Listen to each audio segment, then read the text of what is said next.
Good evening and welcome to Cayman Now. I'm your host, Barry Quape. And tonight I thought we should talk about climate change, and we'll tell you why. On Monday, the 8th of October, a report by the world's leading climate scientists is calling it an ear-splitting wake-up call to the world. It confirms that climate change is running faster than we are, and we are running out of time. And that is a direct quote from the UN Chief Guterres. Here to help me with this discussion tonight, I have to bring in the people who are the experts in these fields here. None other than the Director of the Department of Environment, Gina Ebanks-Petrie. Good evening and welcome. Thanks, Barry. Good evening. And we also, because this is a multifaceted topic, it's going to cover a lot of departments, a lot of ministries, and also the Deputy Chief Officer of the Ministry of Health, Environment, Culture and Housing, Nancy Bernard.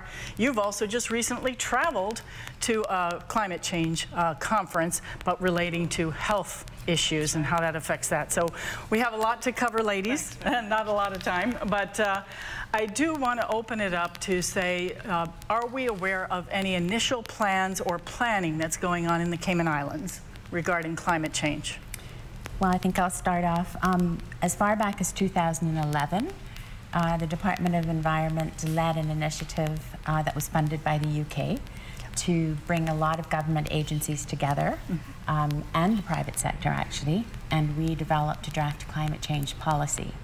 Wow. So we have a draft climate change policy dated 2011 that sits on the DOE's website, but it has not gotten any further than that. Okay, so yeah. From 2011 we drafted and there it sits. Yeah. That's the update. Yeah. Nancy, the conference that I mentioned, when did you go to that? We found out about this sort of halfway through the year, and it was a ministerial conference for all the ministers in the Caribbean region, organized by the PAHO, which is the Pan American Health Organization, which is part of the WHO. Their intentions were to bring together all the ministers because, as Gina mentioned, it really isn't all about sort of one or two departments. I think she mentioned that. It's to cut across all the areas. And the minister couldn't make it, the Minister for Environment and for Health, so he sent me. And it's one of those things where climate change, I'm so grateful that Gina and her team did this back in 2011, and it took quite a while and quite a lot of stakeholders to do it. We have a draft plan, we have something that can be dusted off and reactivated, but it's something that's happening. It's not sort of if it's coming. It's on the move, and it's quite an urgent voice that we're hearing from the United Nations leader here. We'll have more after this. Stay with us.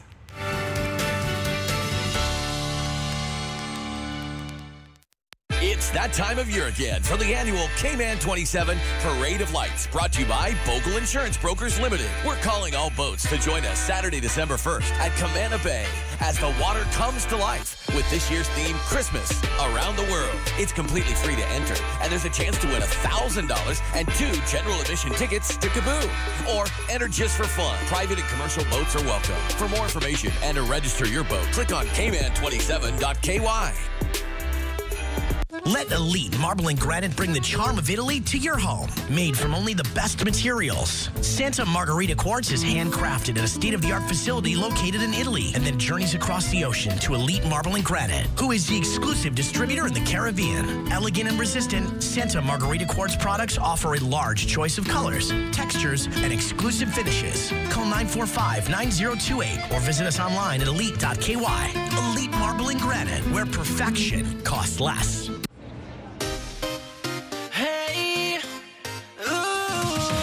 This have a flavor with a beat. Have a dance, make you move up your feet. Feel the rhythm in the music. Turn all into new into hits and classics. Every meal make you feel like it's a new remix.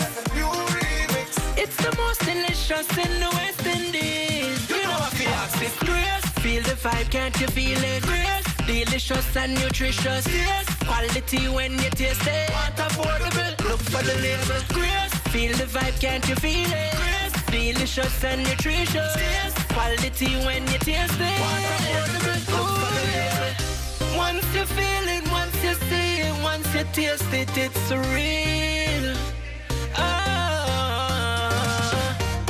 Trust the flavor, the Caribbean Grace, it's real.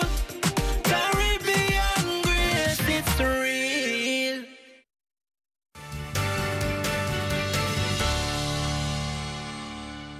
Welcome back, everyone. And once again, we're talking about climate change as it pertains specifically to the Cayman Islands. And I think when I called you, Gina, to get this interview, I said, you know, my daughter, my husband, and I, we were walking down Old Prospect Road, and I noticed the line where the tide had receded.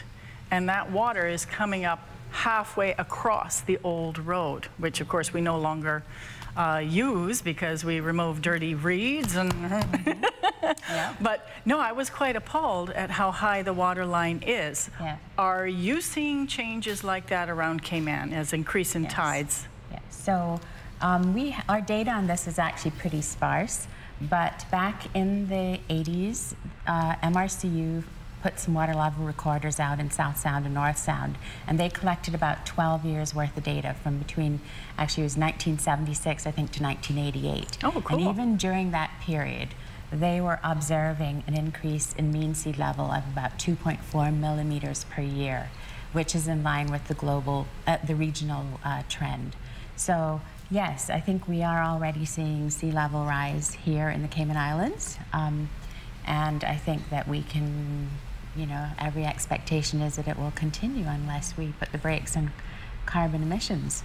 Is there any truth that because we are on a fault line that we are supposedly, and I'm using layperson's terms deliberately, we're being pushed up? How much is the rise of the sea really going to affect the Cayman Islands, or is that just kind of talk? Well, as you pointed out, we're already beginning to see some of that, right? And we're experiencing the king tides that they're talking about in Florida, which are not related to astronomical tides, so they're not the moon, you know, driven high tide, low tide, the normal sort of lunar cycle.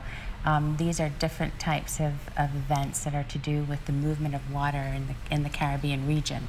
So I think that there's no question that we're beginning to see this. And we obviously need to collect better data on our water levels. Lands and Survey actually collected about 3 years worth of tide data several years ago, and they actually issued an advisory, I think it was at the beginning of last year, whereby they were telling surveyors out there, look, we need to change the definition of the mean high water mark from 0.45 feet compared with datum up to 1 foot. So they've had to make that adjustment over time. So I think we're definitely seeing, with data backing it, impacts of sea level rise here in Cayman. Then we should be eyes wide open. Absolutely. And sort of on the accelerator as far as doing something about it. Statistically speaking, once again, the UN Secretary General Guterres tweeted that it is not impossible to limit global warming to 1.5 degrees centigrade, according to the report, but it will require unprecedented and collective climate action in all areas, and hence inviting you tonight, Nancy, and any other government departments that should be active in this process. Actually, we all should be. This is something that cuts right across all the boundaries of all the various ministries. So, for instance, we know that the development plan is being dusted off and reenacted, and that was from 1997. We know that we've got a national energy policy now that Gina and her colleagues were involved in as well. So all of these various issues are going to come together to form the crux for how the country is going to handle this. It's very important to note that although the Caribbean region and other small island states like in the Seychelles and Maldives aren't one of the biggest contributors to greenhouse global issues, we are one of the biggest sufferers. We're going to suffer the most, and we already are. But I think the key thing to remember in all of this is, and this is where the health aspect comes in of the ministry, is that it's important to make sure that we feel that we are not victims, that we feel like there's something that we can do about it. So although we can't do much to mitigate it, although, you know, we do have a national energy policy now, and there's things that we can do, we can try to adapt. So rather than throwing our arms up in the air and saying, oh, well, we're helpless, there's nothing we can do, that will bring on depression and other feelings of helplessness. What we need to do is group together, really get together with Gina and the other stakeholders, revisit this climate change policy, how we're going to handle this, and make sure it's embedded in all the ministries so that we look at it together, because it's the biggest thing. It's very, very important. It can't be business as usual. This report scares the pants off of me. I will say that publicly. And it says in here that sea level will rise 1 to 4 feet by the year 2100. Okay. It also says storm surges and high tides, which we know the effects of very well, could combine with sea level rise and land subsidence to further increase flooding in many regions. Sea level will rise and it will continue past 2100 because the oceans take a very long time to respond to warmer conditions at the Earth's surface. Ocean waters will therefore continue to warm, and sea level will continue to rise for many centuries at rates equal to or higher than those of the current century. So what we're looking at is this is going to be an ongoing effect. You've mentioned some of the health effects. I want to dig down into some of those more, because a lot of people are going, well, climate change, how's it going to affect me? Well, it has a lot of effects. You've mentioned the encroachment on our land development and all of that. No one should be making an application to extend their beach thing out, or, you know, applications like that need to just cease and desist, in my view. Exactly. And, you know, there's so many things that we can do, so I do want to share with our viewers tonight things that we as citizens can do as well to really make an active effort. We started putting them all in place, Barry. I was very relieved to find out, like I said, there has been some background work going on with this, but for instance, Dr. Williams Rodriguez, who's the acting medical officer of health, and he has started looking at smart hospitals. We have the One Health group, which for the last couple of years have been looking at the tie-in between agriculture and how we treat that, the environment and human health. So we have to look at this all together, but there are things that, you know, I didn't realize before getting together in that meeting in Grenada a couple of weeks ago. For instance, when the temperature rises, I'm not a medical doctor, but the physiology of the body is affected, and it'll bring up, you know, blood pressure issues, blood clot issues, more frequent heart events. And so we have to look at all of that. How are people working? Are they being, you know, do we understand how it's going to actually affect us physiologically? And these are all the things that we have to get together to iron out and figure out how to educate people. You mentioned storms. It is a known fact. I mean, I think growing up, none of us saw these storms go from a category 1 to a 5 in 24 hours, or whatever one of the last ones did. That was really unprecedented, and that is more and more common. And so how are we going to respond with our budget and with tourism and other industries when we've got this sort of thing coming up because of climate change? So it's not just environment, it's not just health, it's industry, it's planning, it's all aspects of government. But I also think, Barry, that your point about what can we do, what can individuals do, is very important, because I think people need to feel empowered. They need to understand that there are choices that they can personally make to help this. And I mean, despite the fact that Cayman is very small, and in fact the Caribbean region contributes a very small amount of carbon dioxide or greenhouse gases to the whole situation, global warming situation, in Cayman our per capita emissions actually is very high. Like, in the number that's in my head is from 2014. That's something like 12.3 tons of carbon dioxide equivalent greenhouse gases per capita. That's per person. And the Paris Agreement is saying that per capita, by 2030, we need to have that down to 4.8 tons of carbon dioxide. So we're talking aggressive action. We're talking aggressive action. So we can't be complacent and say, oh, you know, we're not contributing a lot. Actually, individually, we are. As a country altogether in total, we're not, but individually, our carbon footprint is very high. Well, there's a conference happening in 2019 in Malaysia, and in their invite online, they actually spell out that there are human influences, so it's not just natural influences of climate change, but the human influences, and these are where we get the what can we do kind of answers. So when we come back, we'll give you all of that information. Stay with us.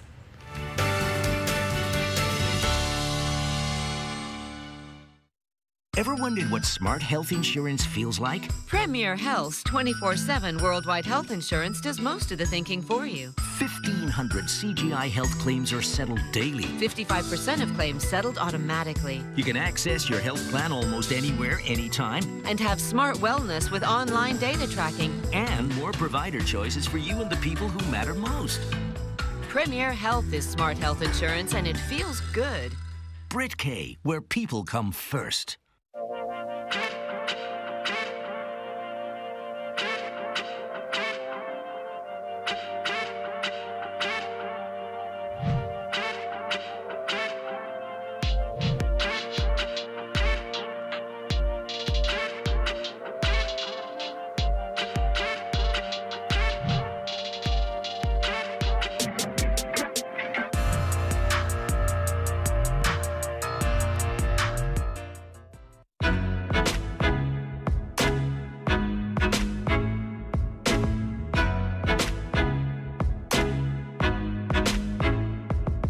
Jordan Telford. I'm the master distiller for Tortuga Rum Company. I'm a born Caymanian, and I'm very proud to say that I'm producing an exceptional quality rum that's completely handmade, start to finish, distilled, bottled, and blended right here in Grand Cayman for Tortuga Rum Company.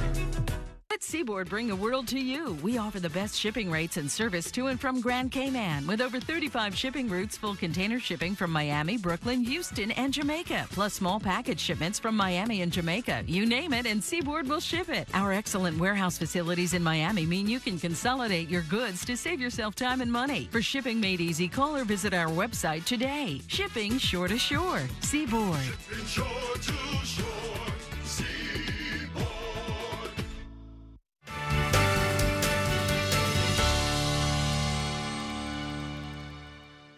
Welcome back, everyone. Once again, talking climate change specific to the Cayman Islands. And I think it's really, really important to get the regional take on this. There is a lady who is leading this effort. Her name is Inga Rhonda King, and she is a part of the United Nations Economic and Social Council to create a climate change survival blueprint for the Caribbean. Here she is. Secretary of the United Nations Framework Convention on Climate Change, and played an integral role in the development of the 2015 Paris Agreement. Hello to you, Christiana. Thank you so much for joining us here on Euronews tonight. Good evening. Thank you for the invitation. An incredibly stark and worrying warning in this report about the future of our planet. What in particular stands out to you from this report? I think it's the first time that we're actually focusing on a very, very narrow range in the temperatures. We used to be thinking about 6, 5, 4, 3 degrees, and now this report is the first one that focuses on the very narrow range, but stark contrast between a world that warms to 1.5 and a world that warms to 2 degrees. And I think that is the particular value of this report, showing that even half a degree actually makes a world of difference, because half a degree decides whether we're going to have one type of world full of destruction or whether we're going to have another world which actually brings very good news in terms of economic benefits, health benefits, and energy independence. And of course, we have had warnings before on climate change repeatedly over the years. Do you think people will actually sit up and listen this time? Well, all the message that we've had on climate change are actually all strengthening each other. There is no internal contradiction. Just every time we have more certainty and more detail. This is the most certain and the most detailed scientific study. Welcome back, everyone. And I think it's very important with my guests here tonight to know that there are efforts throughout the region to try and turn this around. And Inga Rhonda King, she is president of the council, who is from St. Vincent and the Grenadines, and her words are very succinct, and she says we have to all join together and work fast and work hard. And I think that's the message that I would like to get across tonight, because there are things we can do, which is what we were talking about. And when we talk about the human impacts, things that we can do to make a difference here, human influences, things like industrial revolution, mining, deforestation, and the effects of those are heat waves, droughts, heavy rainfall with floods, up north, heavy snowfall, ocean acidification, which we're seeing, and species extinction due to shifting temperature regimes. So these are all different aspects, and a lot of them we can recognize of having been discussed in the news, just kind of piecemeal, because no one's really put the big picture together, especially specific to not just the Caribbean region, but the Cayman Islands. Right. That's right. And bring it home. Yeah. I mean, the most recent report is really about 1.5 degrees C rise versus 2 degrees C, right? That's what the UN commissioned. And the small islands in the Caribbean have been saying forever, for a long time now, we need to keep global warming to a 1.5 degrees C rise or less. And I think that it's really interesting that the whole world has now coalesced around the fact that actually, if we don't do that, the impacts globally are going to be much, much worse. So when we come back now, I want to tell you a little bit about what you and I can do, and as well as keep pushing all of your elected officials to realize, put this on the top of the agenda. It should be the top. Forget everything else right now. We'll be right back.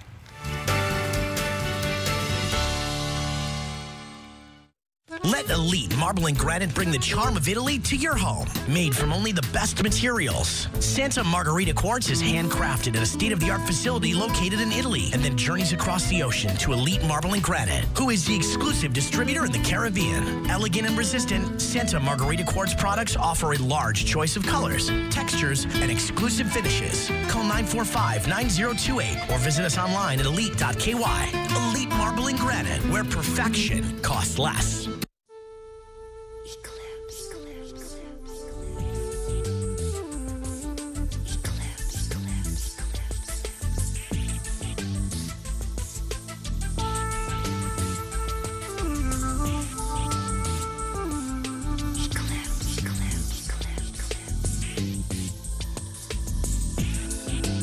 Eclipse Hair Design and Day Spa. Discover the difference. Ever wondered what smart health insurance feels like? Premier Health's 24/7 worldwide health insurance does most of the thinking for you. 1,500 CGI health claims are settled daily. 55% of claims settled automatically. You can access your health plan almost anywhere, anytime. And have smart wellness with online data tracking. And more provider choices for you and the people who matter most. Premier Health is smart health insurance, and it feels good. Brit K, where people come first. Let Seaboard bring the world to you. We offer the best shipping rates and service to and from Grand Cayman with over 35 shipping routes, full container shipping from Miami, Brooklyn, Houston, and Jamaica, plus small package shipments from Miami and Jamaica. You name it, and Seaboard will ship it. Our excellent warehouse facilities in Miami mean you can consolidate your goods to save yourself time and money. For shipping made easy, call or visit our website today. Shipping shore to shore. Seaboard. Shipping shore to shore.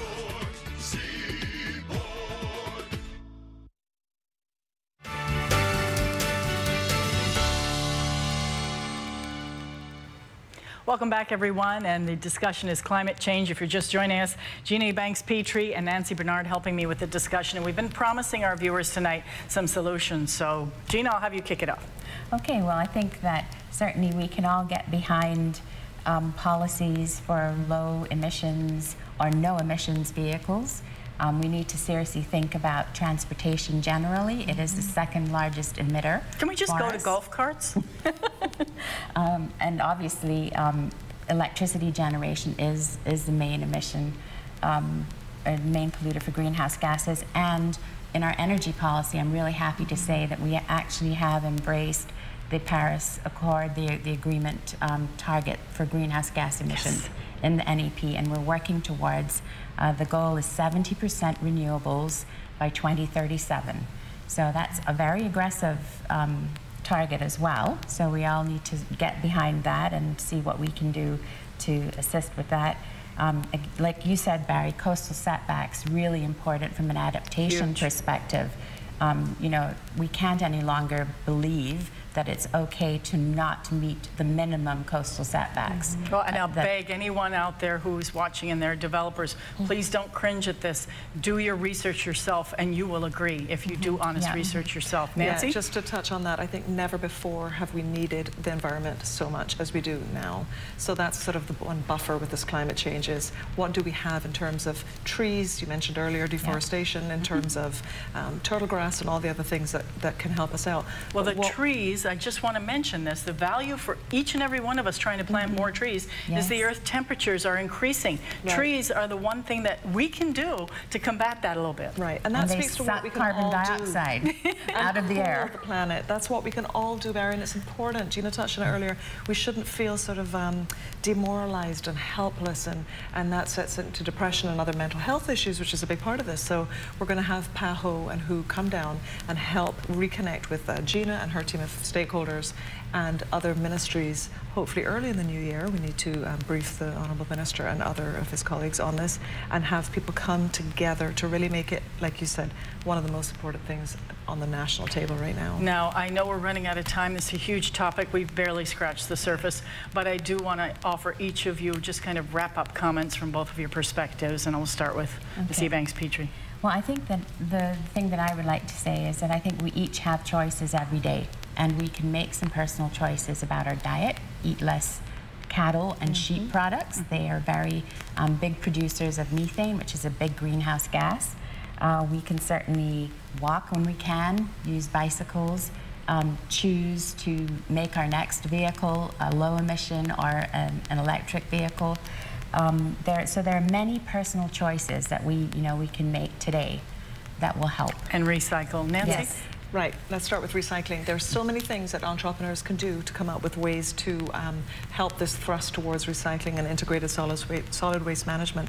We just slap solar on our roof at home. That's one of the things you can do. Half the family is vegetarian, the other half is struggling, and we shared a family car for a couple of years and used the local bus system. So there's things each of us can do as individuals, families, communities, districts, and then for the whole island. It can't be business as usual. We really have to do our part.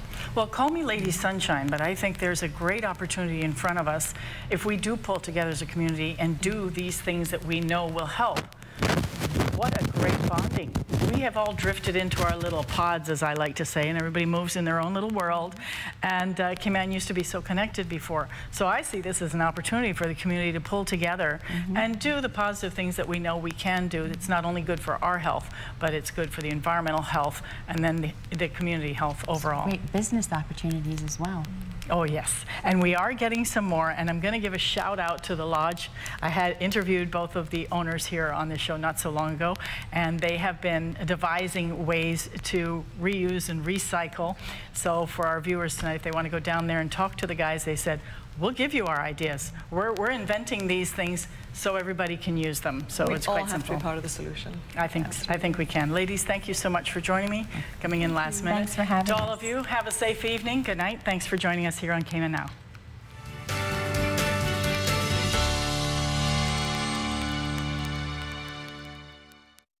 Caymanian owned and operated since 1967. Paramount Carpets is a full-service operation beginning with material selection to the installation of finished products, as well as providing maintenance, service, and takes great pride in the quality of their work, making every effort to exceed customer expectations. Contact us today at 345-949-5000 or visit us at 317 Industrial Park, North Sound Road. Paramount Carpets. We do a whole lot more than just cover your floor. Bogle Insurance Brokers Limited are professional, independent insurance brokers established in 1988. We are a wholly Caymanian-owned insurance broker with a wealth of knowledge in the local and international insurance market. Our professional team service clients with a range of insurance products, including motor, home, health, contractors, marine, and business insurance, among others. Contact us at 949-0579 or email us at service@bogleins.com. If it matters to you, it matters to us. We're Cayman 27, Cayman Informed. About what it will look like going down the road.